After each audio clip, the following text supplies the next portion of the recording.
Hello there, everybody. My name is Trickster Shadow. I'm a variety killer main with over 8,000 hours in DBD.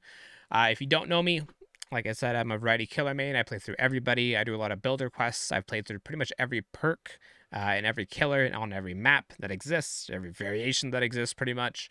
I've played a lot of Survivor as well. You can see me playing Survivor on stream, and I'm not as good, but I feel like I do fairly well.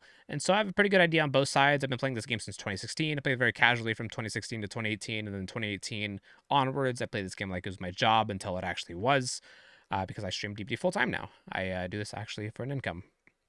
And so I have quite a bit of experience with DBD and quite a bit of knowledge when it comes to like the things around DBD. And this most recent situation where people are advocating for a boycott and saying that DBD is in the worst place that's been in a while and that the devs don't care. I've seen this before, and really any DBD veteran has seen this before. And usually this just kind of quietly goes away and nothing happens. But I'm kind of hoping that that doesn't happen this time. It actually inspired me to send out a tweet. I sent out a tweet 3 days ago, and I pretty much said, "What would you say are the biggest reasons why you or other people may stop playing DBD?" And so we got a huge response. Within 3 days, it got 250 responses, and pretty much all the responses were massive paragraphs going into massive threads of people listing off each individual gripe that they had with DBD. And I went through and recorded the first 150 responses just because it became a lot to even do that. And I put it into a spreadsheet just trying to organize to see like where people lie. And some of the biggest issues were developer communication, even though I specifically asked people not to bring up developer problems. But like developer communication and issues with that, people were also very concerned with the bugs, very concerned with the grind, very concerned with the meta, all what you would kind of figure. But in this video and in this paper, and again, there's a link to this paper down in the description below. So if you want to look through this without having me talk at you, you can do that. If you want to send it to a streamer without sending them this video, you can do that as well. Really, I just want to get this out there, try to get people's ideas, and even at the very least, well, I want the devs to see it. And at the very least, I want you to disagree with me. Because if there's some idea in here that you don't agree with, that you think is bad, then there must be a reason why you think it's bad, and we can have a back and forth, and that is how ideas can be exchanged. Because I feel like this is a lot more fruitful, this is a lot more helpful to Dead by Daylight than just saying behavior bad. If we actually talk about ideas for making the game better, maybe the devs will listen and they'll actually put our ideas into the game and actually make the game better with their ideas. And so if you want to talk about anything, of course, you can talk in the comments down below this video. You can contact me on Twitter at Tricks of Shadows, or by email if you want to contact me by email for some reason, trickshadow@gmail.com, or you can contact me on Twitch chat. You can come into my stream, Trickster Shadow, and you can talk about anything from this video. So going into it, before we actually get into the meat of this video, which the meat of this video will be focusing on grind, matchmaking, and player interaction, as you can see right here. I have a little special note. This is stuff that isn't necessarily in the meat of this paper, but I just wanted to talk about. I felt like it was very important to talk about. Accessibility and optimization. These are two features that I feel like are not really focused on by the developers. Really, the only reason that the colorblind option was even a thing is because the disability advocate made a big deal about it on Twitter, and the developers like immediately turned around and with some what I assume are photoshopped, because I don't know, just by how like the devs have or one dev in particular responded to it, it sounded like they weren't really working on it, that they've heard it, but they came out with some pictures saying like, oh no, we've been working on it for a while. Even with them working on it for a while and it coming into the game, I've heard a lot of people that are colorblind say that the settings are very lacking, they're not as good as other games, and that actually don't help out as much as they would hope, which is very concerning. And with the implementation of things like the hook struggling being skill checks now, and I've heard some people say like in the pipeline they're possibly going to be doing skill checks for struggling while you're on the killer's shoulder. I do like that they're trying to do something. A lot of it is very forced onto the player and may not even fit into the specific person's disability, because everybody's disabilities are different. Everybody experiences life differently. And so forcing one size fits all into everybody just kind of goes it's a spit in the face to accessibility. Really, that's what it is. And so I would love to see more in-depth options for different controls for certain things. Like I'm fine with like hook struggling being skill checks or even like wiggling being skill checks as long as you give me the option to like go back to the legacy options or different options that may exist outside of those skill check options. Just making it more accessible, making it more customizable, make it fit to each person's experience. That's what I would love. Because currently, like DBD Mobile has a little bit better of accessibility for hard of hearing people than the actual base game. Because in Dead by Daylight Mobile, like I talk about in this paper, uh, Dead by Daylight Mobile has a visualization when you hear the killer's tear radius because you can't always hear your phone, and so they have a heartbeat that you can see inside your player's chest, and so you know that the killer's nearby. DBD, just regular DBD, doesn't have that. And I really don't know why, because hard of hearing people that play the base game, they have to run perks like Stakeout, or they have to use Spine Chill to know if the killer's looking at them, or Diversion, or Alert. They got to use perks that kind of alert them where the killer is in order to even be on the same playing field as other players. And that's very messed up that they have to like handicap themselves by having to run that specific perk in order to experience the game as everybody else does. And it's just terrible. And so I would love if they actually spent a considerable amount of effort customizing DBD and making it to where you can actually customize your experience and be able to add in more accessibility settings to make the game more accessible for everybody that plays their game. I feel like is one of the biggest issues that they need to work on, and I hope that they actually do consider doing this because it's very important. Beyond that, I continue and I say, furthermore, the optimization of the game has become increasingly worse, which for a lot of people it has. Many players with lower end PCs or last-gen consoles are feeling forgotten with each patch, with their game stability, FPS, crashes, stutters, becoming increasingly worse. So if you've ever seen, like in the most recent patch, when the console player is dead hard, they pretty much don't go anywhere. They just stand still. It just eats their dead hard. A lot of console players, they'll just be playing the game. The game just like stutters for seconds at a time to where like they can't really do anything. There's hard crashes on lower end PCs and consoles. It kind of feels like the developers didn't even test lower end PCs or consoles or anything like that. They just kind of push it out, and then it's kind of like, whatever. The game's broken for a few weeks. It'll be patched out. It'll be fixed eventually. And so the devs really need to focus on optimization because people not being able to play your game is a huge deal, and it really doesn't seem like it's a huge deal from the devs' point of view because we really don't get much communication outside of we're working on it.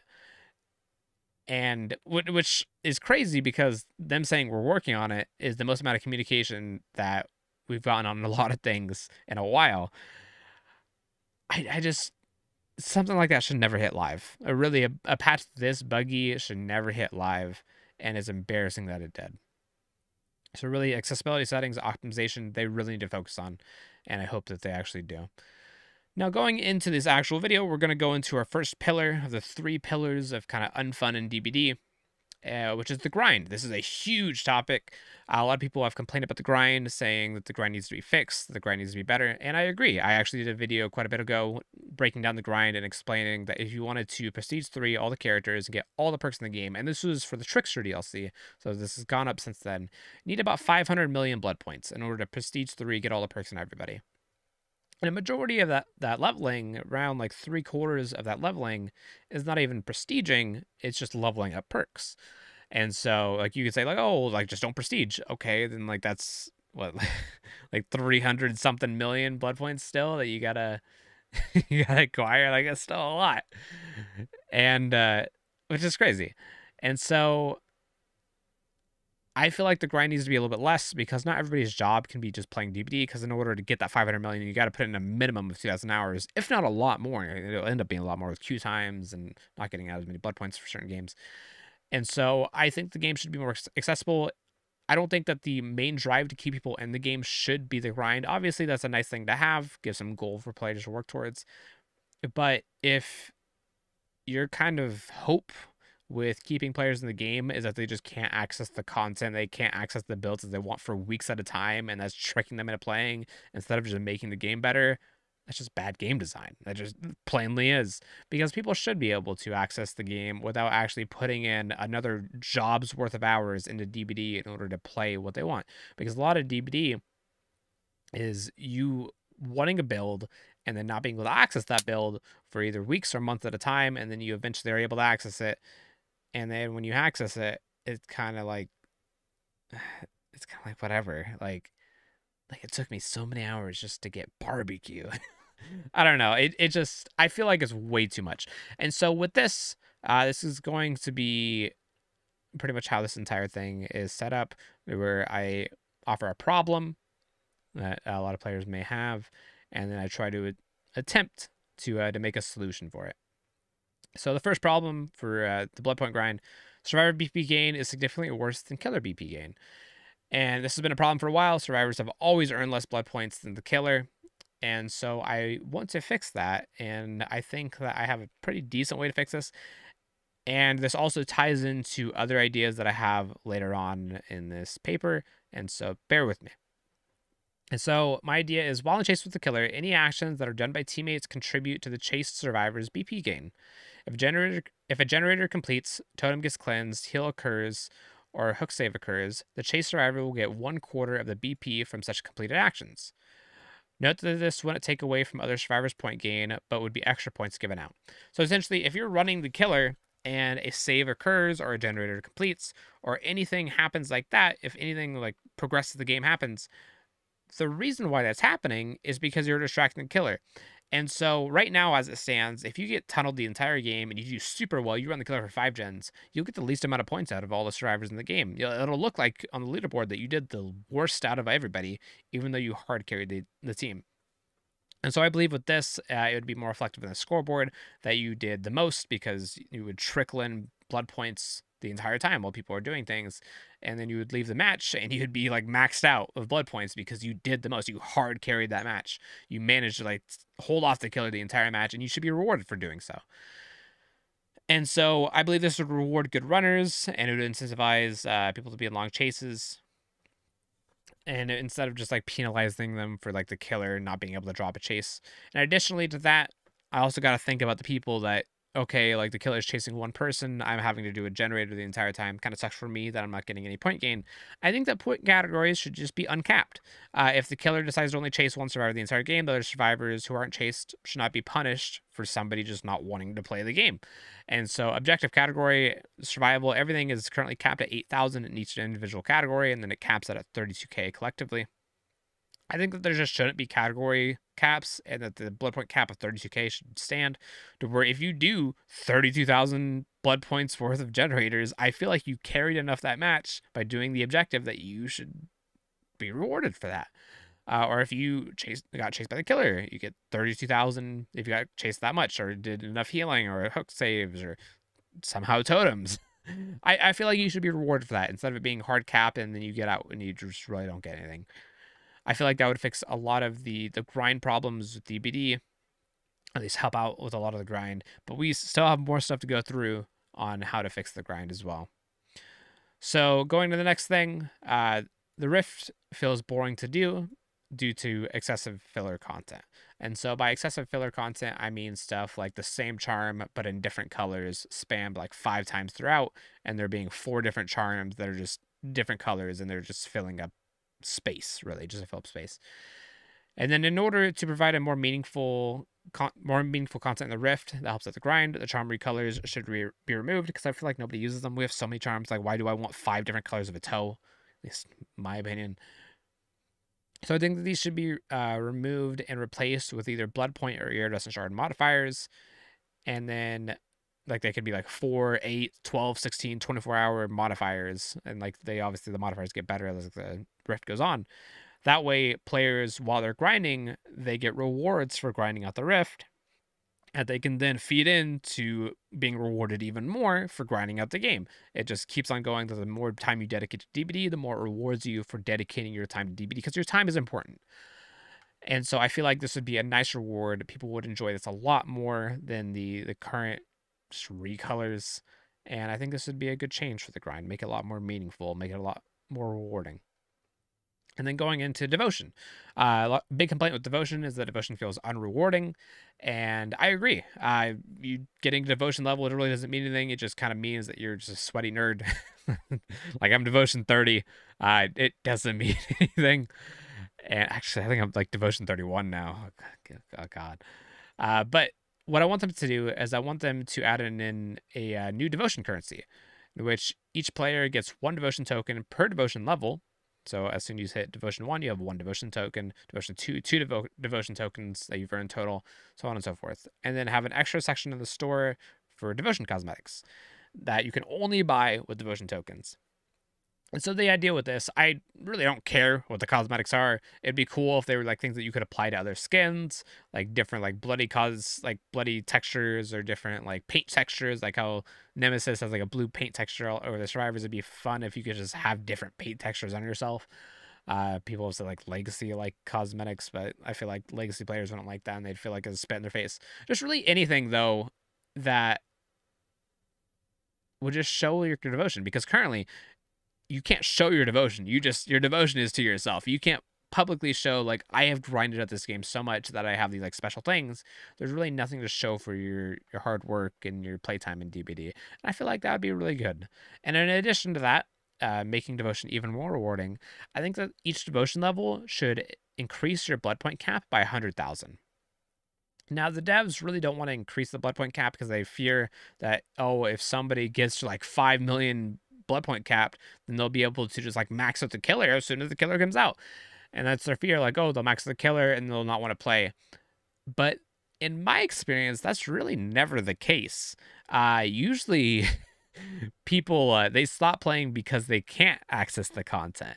So if you make the content more accessible, especially for people that are already playing the game a bunch, because if somebody has like devotion 10 and they're getting millions of blood points saved for the chapter, I doubt that person's going to stop as soon as they max out, because they're probably maxed out on a lot of other things even before that chapter comes out. And so saying that like, oh, we don't want people to like max out too soon, ideally your game should be so compelling that when they access that content, when they're able to do the builds that they want, they have fun with the game.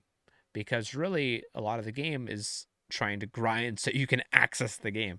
And so I feel like rewarding people for their playtime and letting them get to content sooner be a good idea, and be a good idea for streamers and YouTubers, since those are the people that have the highest devotion level normally, so they can show off the content more. It'd be better for advertising. And then the next one, perks take forever to unlock and prestige feels pointless. This is kind of a problem that I wanted to tackle together. And so my idea, because the main hurdle in DBD is perk leveling, instead of getting rid of perk tiers like I've heard people say, I feel like getting rid of perk tiers is just kind of like here you go. Really isn't anything to it, and it's just kind of like a bone to throw the community just to throw it.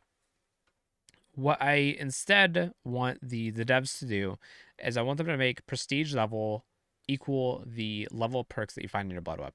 And so prestige 0, which is no prestige, and prestige 1 would function the same. And then prestige 2 and prestige 3, they would change how things work a little bit. So starting at prestige 2, every perk that spawns in your blood web is automatically level 2. And of course, if you level it up, then you get a level 3 one, you can buy the level 3. And then same with Prestige 3, every perk that spawns your blood web is automatically level 3. You don't have to go through level 1 and 2. It is automatically level 3 as soon as it spawns in your Prestige 3 blood web. And what this accomplishes is if you have a character that you like playing a lot and that you want to try to like dedicate a bunch of time into, or like you want to like have updated every patch as soon as possible, you can prestige 3 them so you can access that content sooner, and it would still provide a pretty meaningful grind to the game, but it would cut down on the grind quite significantly, because the solution, like if you don't want to deal with the God, it's like I don't even know how many it is. There's like 90 perks on each side, so like 90 times 3, 270. If you don't want to deal with the 270 levels, you get to P3, and then you only have to deal with 90 instead of just the 270 that you would otherwise have to get through at P1, P2, and then, or P0, P1, and P2 would be like a little bit less. And so I feel like making prestige equal like the level of perks in your blood web would really significantly help reduce the grind. And then on top of that, I think that prestige, there's a current prestige value to where if you prestige, then you get 1% higher chance of getting rare items. I think it'd be cool if they buff that percentage a little bit, because 1% is functionally nothing.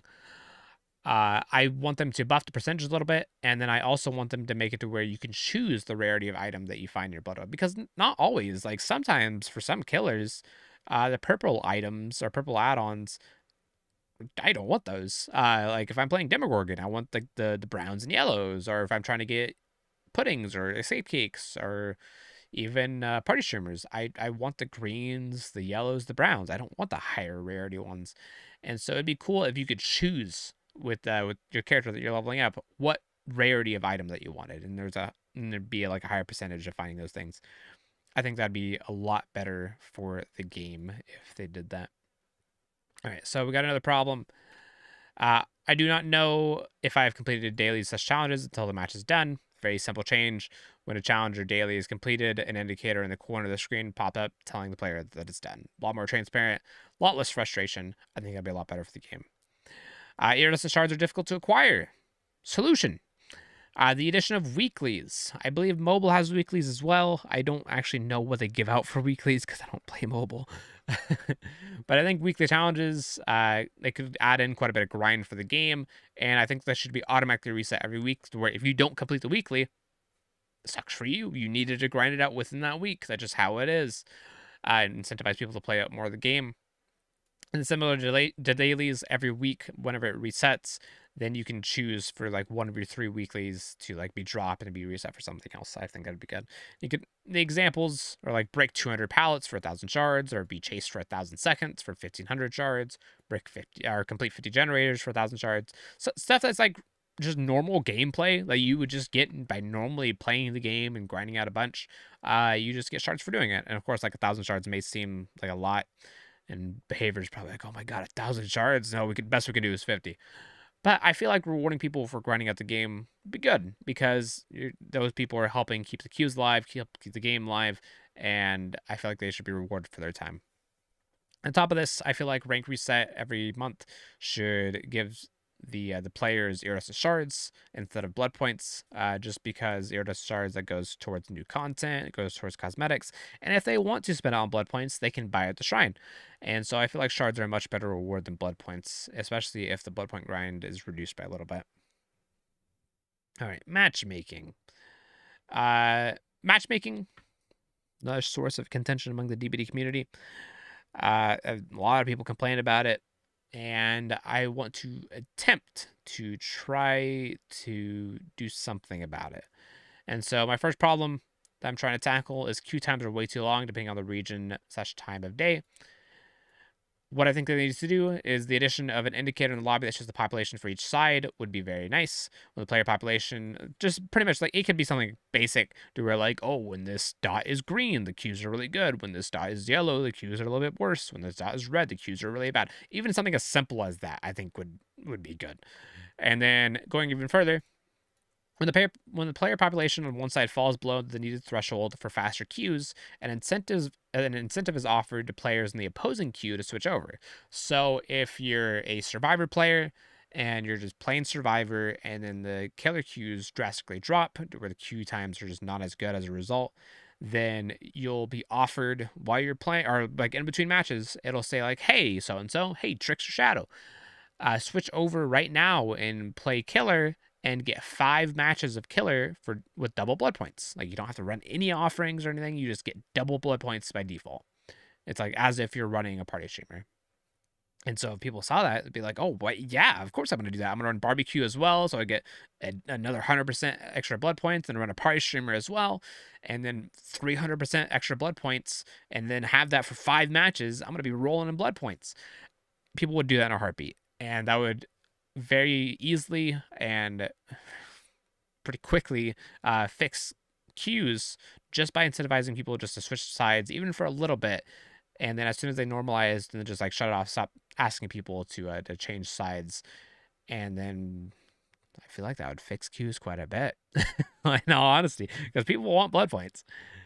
And then also, what I think that they should do for low ranks survivor games. So I'm really talking about like rank 20 to 15. Since people can't even really access rank 20 to 15 once you get out of it, I feel honestly like bots should be added for rank 20 to 15 games so that queues are faster, because a lot of rank 20s to 15s, they kind of play similarly, if not worse, than the bots that are in the tutorial. I don't know if you guys have played against them. Bots in the tutorial aren't that bad, in my opinion. But yeah, if like a queue is like above like 3 or 4 minutes, then just sub in some bots, go against a rank 20 killer who's like a person, and yeah, just play it out like that. And I feel like that'd be pretty good. That'd be acceptable because people just want to access the game. Beyond rank 2015, I don't think the bots should be a thing unless they tweak them a little bit more. All right, waiting in queues is very boring, such there's nothing to do. The addition of so my fix for this is the addition of a little small map instance to where you, as like a solo queue survivor or killer or your Swift even, can run around and cycle through bots to experiment. So imagine like a very small version of like Coal Tower for instance, where you have like a very small instance of Coal Tower. You and your buddies are just running around while you're waiting for a match, and just even the act of you just running around and looping like an LNT wall over and over again, that would help reduce the wait time in your mind at least, because you're actively doing something. Because a lot of like the pain of waiting is just sitting there doing nothing, looking at the survivors, looking at the killer, and then just waiting and waiting and waiting for a lobby. And so you just put in a little lobby where people can run around. And this would even be good for behavior, because then they could even add in like, oh, like you can buy little like themes for your waiting lobby, to where there's like a Christmas theme that you can buy, or like a Halloween theme, and it like decorates it and everything. More money for behavior. This is a good idea. So yeah, I think that'd be fine. Making the wait seem a little bit worse, or not a little bit worse, a little bit less, just by being able to run around or even like practice with bots. And then in addition to that, it can be stressful and difficult to learn new killers in public matches. I think that they should make a bot mode. DBD Mobile has a bot mode. They need to make a bot mode for PC as well. Make it where you get half the blood points that you normally get from normal games, just so you can be rewarded for just like casually playing through bot matches and trying to become a better player. And that would provide people with a opportunity to like, oh, I really want to learn Huntress, but I don't want to like get stomped in matches. They can play Huntress and practice against bots. Or like, oh, I really want to play Survivor, but I don't want to get stomped against killers. They can practice against a bot killer and try to learn how to run tiles. And I think that'd be a good way to get players to at least make the transition to switch sides if they're hesitant to do so, with that, like a very low stress environment. And we got killers with unstable and slow internet ruin matches. It's a very big problem, especially on NA West. NA West, half of the population seems to either be playing on Wi-Fi or they're VPNing, which is fun. And so what I want them to do is I wanted them to make it to where when you load into a lobby, you see everybody's ping. You see the fellow survivors' pings, you see the killer's ping, you see everybody's ping, so you can decide if you want to be in that lobby.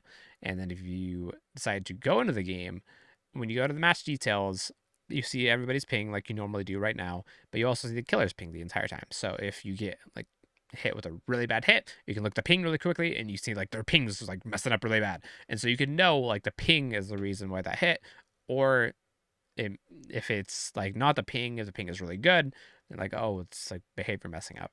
That way it'd be easier to identify like, oh, that was a ping hit, that was a hitbox hit, and it'd be easier to actually like fix things, because there'd be a lot more like reliable data, a lot more reliable instances of like, yeah, like windows are broken, like this person has like 20 ping, I have 20 ping, and I'm still getting hit 3 feet away from the window. And I feel like that'd be a lot better of an experience, quality of life thing.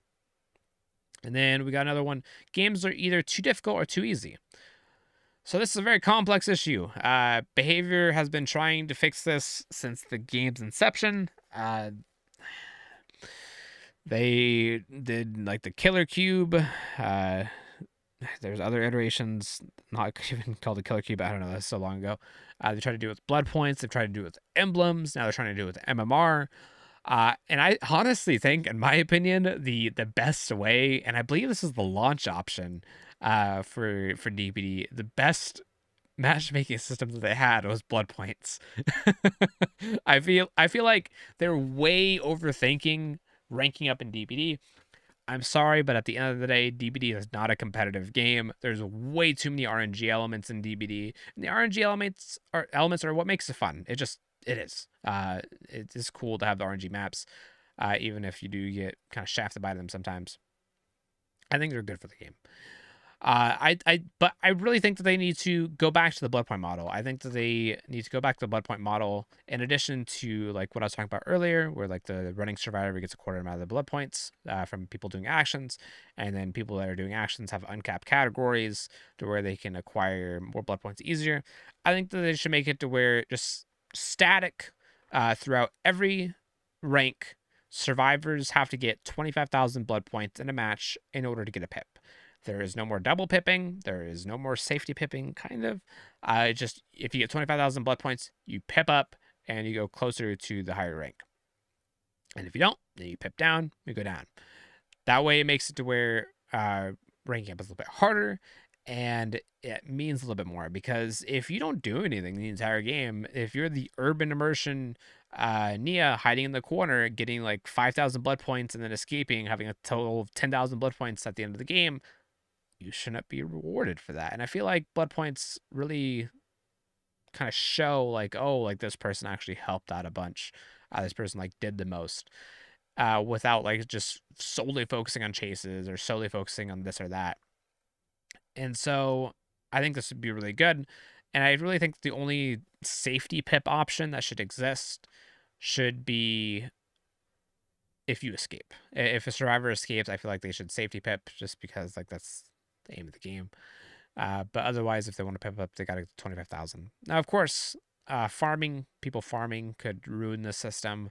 But at the end of the day, people farming kind of ruins every ranking system Dead by Daylight has. It ruins the emblem system. It ruins, it even ruins like the killer cube a little bit. It could be like used a little bit there. And really any system is going to be ruined a little bit by farming. It's just how it is. But at least with this, if you are forced with uncapped categories to do 25,000 blood points worth of a gen, being a useful teammate, you get rewarded for doing so. And if you are deciding to not do anything, if you're deciding that the killer isn't even anywhere near me, I see them hook across the map, I'm going to hide and not do anything for 30 minutes of the match. God, a 30-minute match. You don't get rewarded for that because your blood points wouldn't even be high anyways. But of course, I don't think that this should extend to killers. I feel like killers should just be based off of hooks, by hook stages, I mean. And so I think that it would be a good idea to make it to where the hook stages, instead of being static like the survivor blood points, because I think the survivor blood point requirement should be static, make it harder to rank up because there's ideally a bigger population of survivors, and so making it harder for them to get up to higher ranks would be better for queues, ideally, hopefully. So what I want them to do with killers is make it to where just hook stages, where if you get 5 hook stages at brown rank, you get a pip. Again, no safety pip, none of that. If you get 5 hooks, you pip up, no double pip. Yellow rank gets 6 hook stages, you pip up. Green 7, purple 8, then red 9. And of course, 5 hook stages for brown, that's the equivalent of like killing one person and then getting like 2 hooks on somebody else or like any other equivalent of that. 6 hooks for yellow is the equivalent of killing 2 people, or you could even just hook 3 people 2 times and you still rank up. Green rank, of course, killing 2 people, getting an additional hook on somebody else. Purple, that is just killing 2 people, getting 2 hooks on somebody else. And then red ranks is killing 3 people. Or any variation of that, any variation of 9 hooks. And I feel like this would be good because this would incentivize people to go for hook stages. And if they don't want to go for hook stages, they go down in the ranks. And if you incentivize people to want to go for hook stages, want to go for hooks, then they have to actually get into active chases. They have to actually try to get in multiple chases and win the game, especially if there's a rank reward system. And they'll want to get multiple chases off of the game. And so I feel like this would be really good. I feel like this would help out with the ranking system a little bit. I feel like that's a lot more simple and understandable than MMR, like being super sweaty every game, or even the emblem system. I feel like this is just better in my opinion. Of course, you can say that I'm wrong. I never know. I might be wrong. And then, moreover, what I think that they should do is, because there'll still be like instances to where the ranking is a little bit off. I think they should make it to where for each perk discrepancy when you're playing in a match of Dead by Daylight, after the match ends, you see like, oh, I'm a rank 1, or I'm a like a rank 10 survivor, and it was a rank 1 killer, and then all of my teammates are rank 20. I think that the players should be rewarded for the discrepancy of ranks. Because Dead by Daylight couldn't find you an evenly matched match, you get additional blood points. Oh, you had a rank 20 teammate and you're rank 10. Oh, okay, you get like 10,000 blood points because of that. Like just something. Or like you rank 10, you went up against a rank 1 killer, you get 10,000 blood points because you dealt that. Or if you're like a rank 20 killer and you go against all rank 1s, okay, like for each rank 1 in your lobby, then you get like 20,000 blood points. Just something to reward people for enduring the discrepancies within the ranking system. I feel like that'd make people a little bit happier. Because at least, like, oh, I lost the match. Oh, it didn't go my way, but I still earned a lot of blood points. I earned a lot of blood points for playing in a match that was not equivalent to me. And of course, if you're the rank 1 killer and you're going against rank 20s, I feel like you stomping an entire match is reward enough. You don't need to be rewarded with additional blood points in the rank discrepancies. And I feel like that'd be very good for the health of the game. All right, going into the third pillar, player interaction. Now, this encompasses quite a bit. This is probably the biggest pillar, just pretty much miscellaneous. Let's just get into it because there's a lot of it. It's a lot to get through. Okay, so players DCing ruins matches. So unfortunately, we can't really do much about this. Of course, like we have the DC penalty, and I think the DC penalty kind of sucks in my opinion, because like while yeah you don't want people to DC out of matches, it also forces people to play mechanics that are seen as unfun, or just like if there's a game breaking bug, you just kind of have to endure it, otherwise you're in timeout. And so that kind of sucks. But even with the DC penalty, people still DC. And so what I want them to do is I want them to make it to where the blood points that you get in a match, say if you're like a survivor, one of your teammates DCs, the blood points that you get in a match are modified for the rest of the game for every DC that happens. So we can say like, oh, like if a survivor DCs, you get 25% more blood points for the rest of the game as a survivor player. So if you get like a save off hook, instead of you getting 1,000 blood points, you get 1,250, and so on and so forth. And I feel like that would help. That would make it to where like if the match does last a little bit longer, you would get additional blood points, and it'd be more equivalent to what you would have got if the person hadn't DC'd, or maybe possibly even a little bit better because you endured the match. And of course, like people would say like, oh,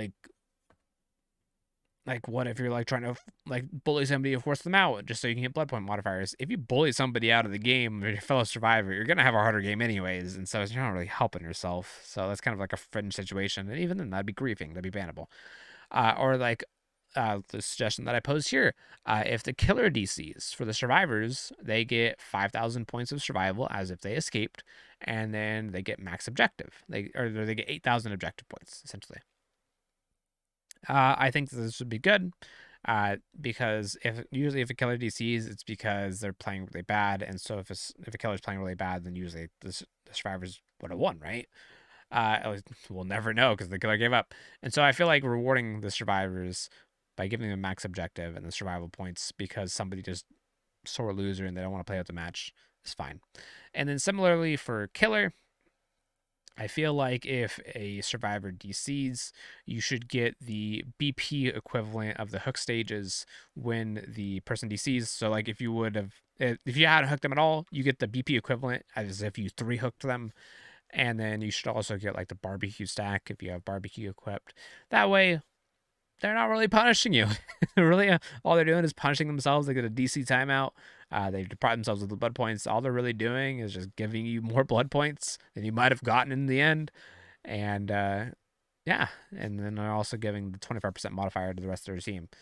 And so I feel like that would make it to where people can't really grief with DCing anymore, and that they have to actually play out the matches. Otherwise, they're rewarding the people that they're mad at.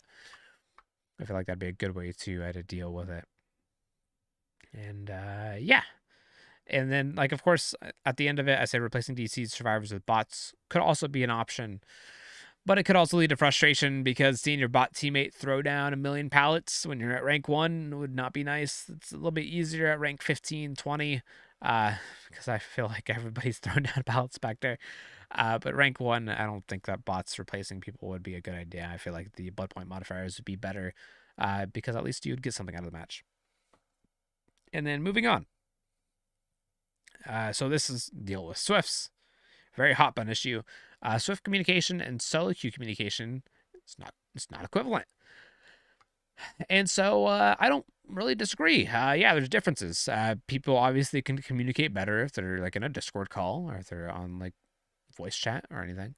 And so what I think that they need to do, instead of nerfing Swifts, because if you nerf Swifts, you're even nerfing people that are casually playing with each other and they don't even escape. Really, they escape like once out of like 100 matches. People that like are just playing at the end of like a really long workday.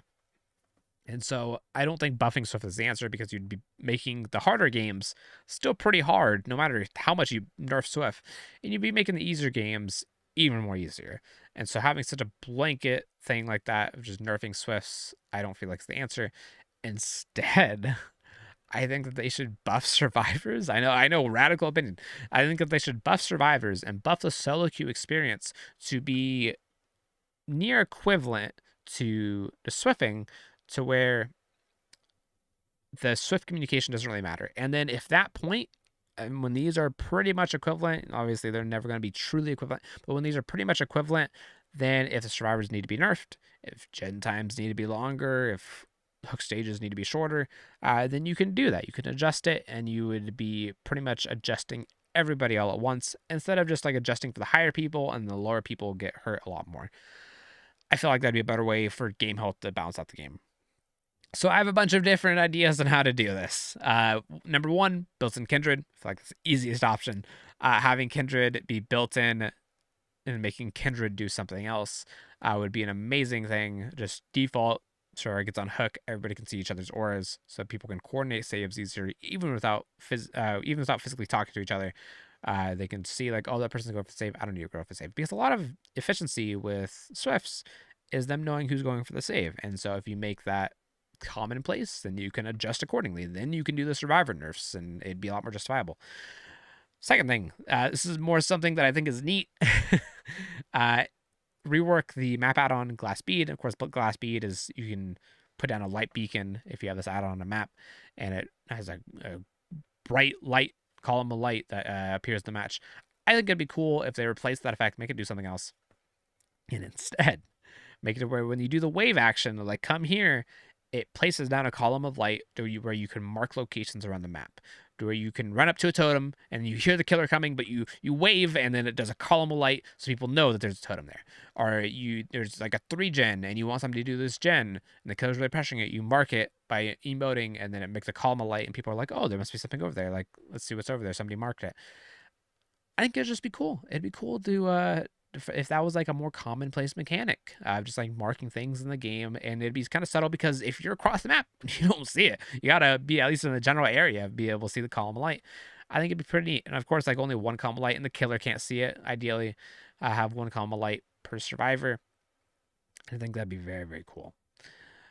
And then going into the third suggestion, much like how the Obsession has spider legs around their portrait, I think that every survivor, and of course, all these ideas, all these ideas don't have to be implemented at once. Like 1 or 2 of these ideas can be implemented. They're just different ideas that I've had. So much like how the Obsession has spider legs around their portrait that move around whenever they're getting chased, I think it'd be cool if every survivor had something like that, to where it's just some indicators they're being chased in that moment. So you know, like, oh, that person's being chased, they can't do whatever. That'd be nice.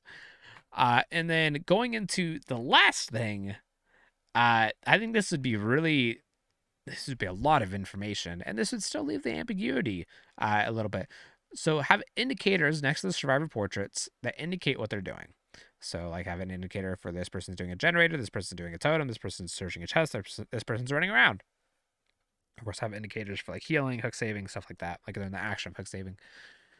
And that would leave a little bit of ambiguity as well, because the person running, you don't know if they're running just because they're running around, or if they're running to a chest, running to a totem. You don't know if they're running really for really, you don't know what they're running for. There's a little bit ambiguity there. And so like that's cool in my opinion.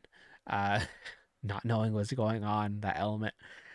But you also like know like, oh, these two people are really pumping out gens, so I don't need to pump out gens as much. Or these like nobody's pumping out gens, I need to pump out gens a little bit more. And it would help teams be a little bit more efficient and be able to identify what they need to do at any given moment based off like the information that they've seen from their team. And so I think this would be a pretty neat mechanic, just being able to see like what your team is doing. Obviously, it'd be kind of frustrating not seeing your team do generators the entire match through the indicators, but I think would be good nonetheless, and it could provide some pretty interesting balancing decisions. All right, now going into the next problem, gens go too fast. Gens just simply just go too fast at the beginning of the match. Now, this is another big issue. So one of the biggest draws to DBD is the ability to diversify your builds and basically put perks together and try out new things. But a lot of players feel pigeonholed into having to run gen slowdowns, and because they feel like they have to run the gen slowdowns, they can't really diversify their builds and play what they may actually want to play. Instead, it's culminated in like now where people run 4-game slowdowns because they want to have the best chance possible, because they feel like gens go too fast. And for some people, they may. If you're less experienced with the game, or if you feel like you're constantly going against really good teams, gens may go by really fast. That just may be the life for you. That may be what's happening. And I feel like a big part of this problem for generators going too fast is a few issues.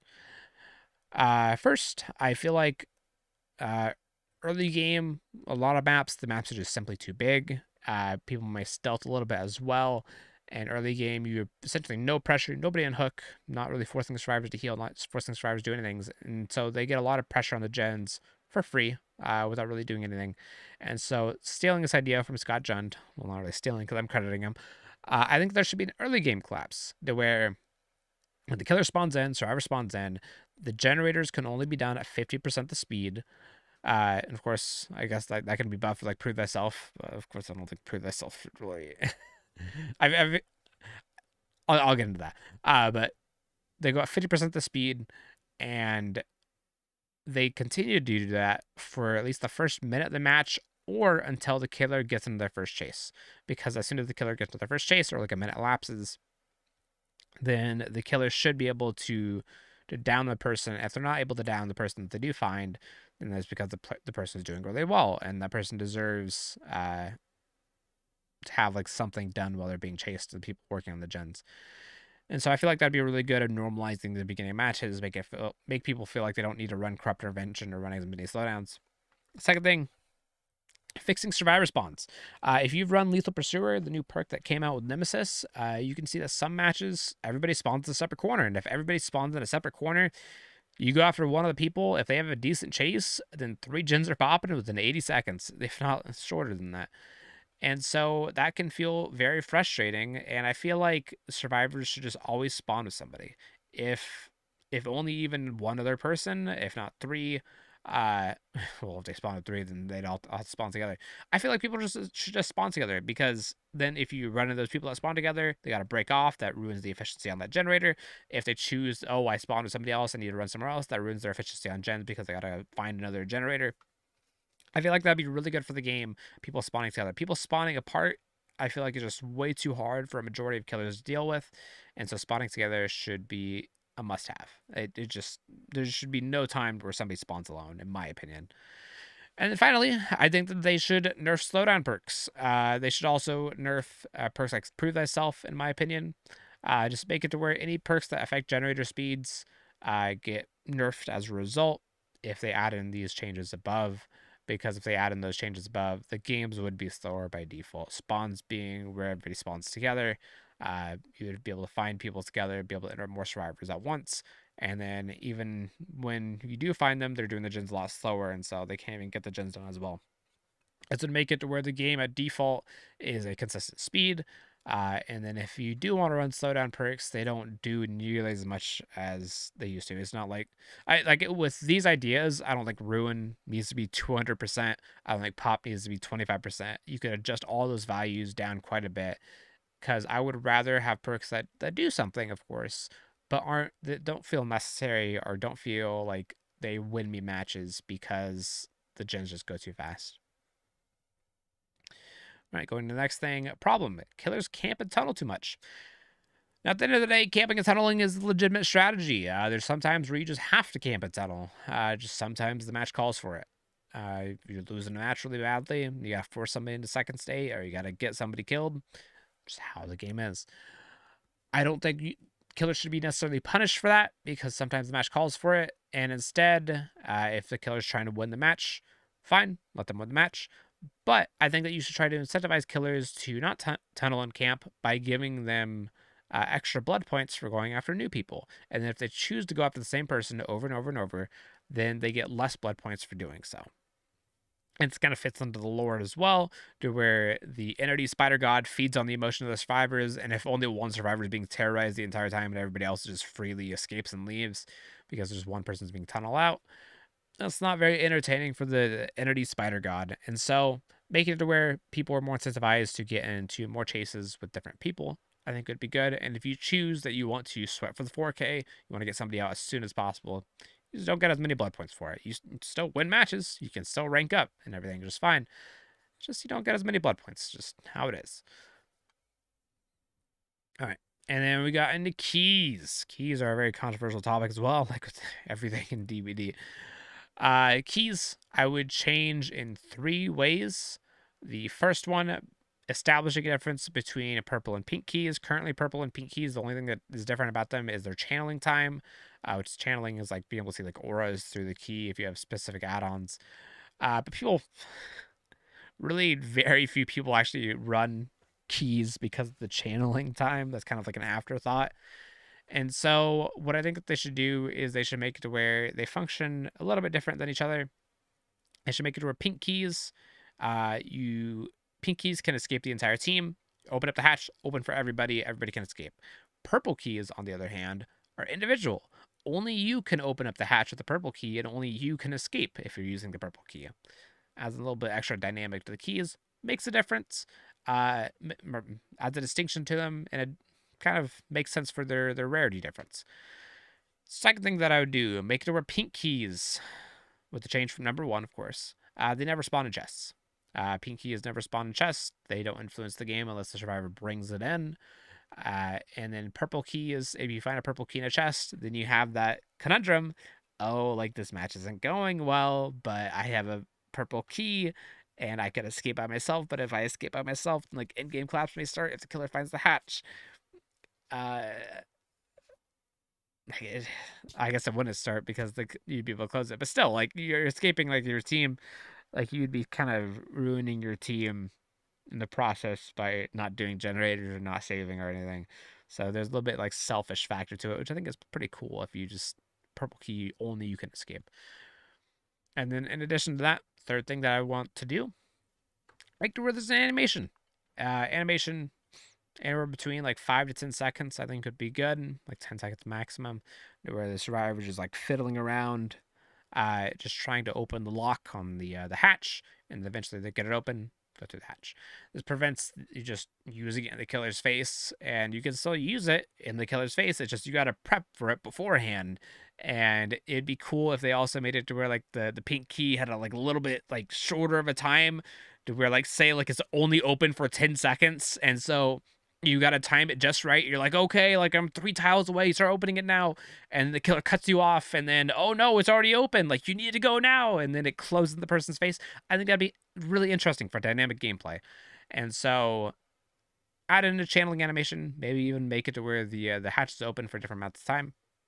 And you could even get into, like, what would be interesting with this is if you made it where like purple keys like only open the hatch for you. You can make an add-on or rework an add-on to where like, oh, it actually also allows one other person, if you're on this add-on, to go through the hatch with you. or it makes it to where the hatch is open for longer. If you're running a pink key and you use an add-on, it's open for like 5 seconds longer. That would make it to where the key add-ons have a little bit more use, a little bit more versatility. It'd be a lot better of an experience. All right, problem. Survivors hide and the end game. Oh, well, survivors hide before the end game and hold the killer as hostage. The killer refuses to chase anyone and forces a 3-gen, making the game last much longer. So this is a problem that I've heard a lot of, there being like 2 survivors left, and they're just constantly hiding. And the killer just pretty much has to give up or DC because they're not doing gens, they're not trying to progress the game. And then also of like killers running like really strong builds, playing in solo queue, and the killer just 3-gens. Killer can't win any of the chases, they're just not good enough, but they're just solidifying a 3-gen that they've been playing since the beginning of the match, and it makes it where the match lasts 30 minutes. You may even still escape because they're not that good, but 30-minute matches feel terrible. DVD, if you've ever played in a 30-minute match, you'll know. You just hate every moment of it. You come out of it just being like, oh, I need a shower. that was like a full day's work. Like, that was disgusting. And yeah, so I feel like the max time for a DBD match should be 15 to 20 minutes. Somewhere in there. And then after that 15 and 20 minutes in a match, the game should just kind of end. But essentially, like, the end game collapse should start. Say, like, the match maximum time that you can spend in a DBD match is like 20 minutes, which is a long time. Usually matches are like 10 minutes, a higher end 15. Max time you can spend is 20 minutes. And then after 20 minutes elapses, end game starts. Everybody sees each other's auras for 10 seconds, and off to the races. The killer can see the survivor's auras for 10 seconds. Survivors can see the killer's aura for 10 seconds. And the match just ends, and then whatever happens, and we move on to the next match. I feel like that'd be healthy for the game. I'm surprised that it doesn't have a match timer already. It's just some quality of life change that needs to happen. I don't want to be in a match for 30 minutes, behavior. I just don't. Please. All right. Going to the next thing. This is very similar to Endgame as well. When the killer closes the hatch, most matches feel unwinnable. So when you're in 1v1, you're the last survivor left, killer finds the hatch, closes it, and then you look, both doors are right next to each other. And even if both doors aren't right next to each other, the killer's gameplay is pretty much just ping-ponging between each doors. There's really not much gameplay involved, especially if they have whispers. They just sit on one door, whispers turns on, they just stay at the door, whispers turns off, they go to the other door. Really not much gameplay happening. It's very boring. It seems like a bit of an oversight. And so what I want to happen is if killer closes the hatch, goes into 1v1, it goes into a sudden death mode. And the sudden death mode activates as soon as he closes the hatch. A timer appears at the top, similar to the endgame collapse, but it's different. It's now blue instead of orange. And the survivor has 2 minutes to run the killer. And during this 2 minutes, after the killer closes the hatch, the survivor and killer can see each other's auras when they're outside of 32 meters, which is like the conventional terror radius. So they can always keep track of each other. They never really lose each other, at least not for long. And so the timer for 2 minutes starts, and the difference between this timer and the current timer is that if a survivor survives the full 2 minutes under the sudden death mode, they escape. And while you may be thinking, like, what, they just escape? Well, yeah. What I want to have happen is the sudden death mode activates, maybe some pallets respawn on the maps to like replenish a little bit of resources. Killer and survivors see each other, and it just has to be like whoever's the better gamer, who's better at looping, who's better at cutting down loop time as much as possible, who is just the better gamer, who's better at running tiles. And if the survivor gamer, they're a really good person, they're a really good player, but they happen to be like a really bad team, they still have a chance to escape, because 2 minutes is a long time to loop. Most people cannot even loop for 30 seconds. If somebody can loop for 2 minutes at endgame after the match is already lost, I feel like that's good. If you can't end a chase within 2 minutes as killer, even with like depleted resources, even if like some pallets are given back, they're still going to be dead on the map, even if it does reward back like 3 or 4 pallets. I feel like the person deserves to escape because it's just boring otherwise. It's just boring to go between doors. I think this would be a lot more dynamic gameplay, be a lot more fulfilling. I want this in the game. I don't want to be just like sitting in game. I 3K'd and I'm just like ping-ponging between doors and there's just nothing going on. Or Survivor, I'm just like at a door and I'm like, oh, the killer's gonna get me. Oh yeah, 7 seconds into this door, he comes here. Yeah, I just die because doors. I feel like this would be a lot better. And then of course they could add in like, oh, the killer has an instant down on his M1. I don't feel like that's needed. I feel like the 2 minutes running the killer is enough as is. I feel like this would be a bit too overkill for the killer side. I just want to test this. I think this would be super interesting to test. I want them to put this in a PCB, have us test it. If it's a bad idea, whatever, just throw it out. But I think this would be really fun. Just a sudden death mode at the end of the DVD. And then my last idea. This is my final idea. Before I talk about this idea, I don't like basements. I don't like the basement mechanic. I don't like how it plays. I don't like how a lot of people use basement. I don't like anything about it. I really only use basement if I am just wanting to really sweat or if I just have no other hook to go to. And I just feel like it's not fun. Like if you get like a really any killer, they can play basement and make the match a lot harder. But especially like Leatherface, Billy, Trapper, Hag, Huntress. There's a myriad. Trickster even, with how bad he is, he can make basement a lot worse as well. There's just a myriad of killers that can just make basement just unbearable. And so what I want them to do, it's a bit controversial, I think it would just be interesting to try out at the very least, is put a locker at the back of basement, one of the two lockers that are in the back, like paint it a different color, and then put another locker that's also painted a different color on top of shack or on top of the basement, wherever, and make them linked.